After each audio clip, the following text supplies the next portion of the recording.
ভারত ও পাকিস্তানের মধ্যে আবারও চরম উত্তেজনা ছড়িয়ে পড়েছে।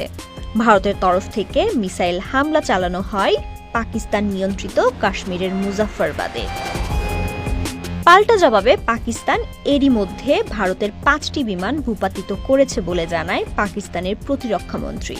ওয়ালটন আবারও মিলিনিয়ার অফারে ওয়ালটন ফ্রিজ কিনে আপনিও হয়ে যেতে পারেন মিলিয়নিয়ার।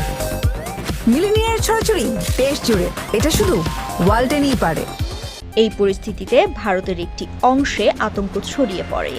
বিভিন্ন আন্তর্জাতিক সংবাদ মাধ্যম জানায়, ভারতের প্রতিরক্ষা বাহিনী হামলার মুখে কৌশলগতভাবে পিছু হটেছে। এ ঘটনার পরপরই আন্তর্জাতিক মহল থেকে প্রতিক্রিয়া আসতে শুরু করে।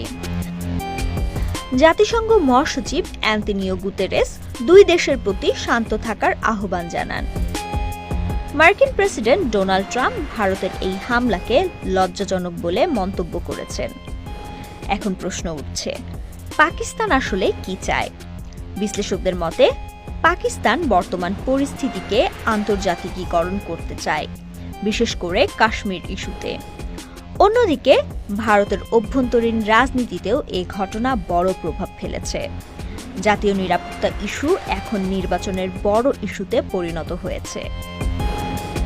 ভারত পাকিস্তান সীমান্তে চলমান উত্তেজনা শুধু 2 দেশের জন্য নয়, গোটা দক্ষিণ এশীয় স্থিতিশীলতার জন্য হুমকি হয়ে উঠবে।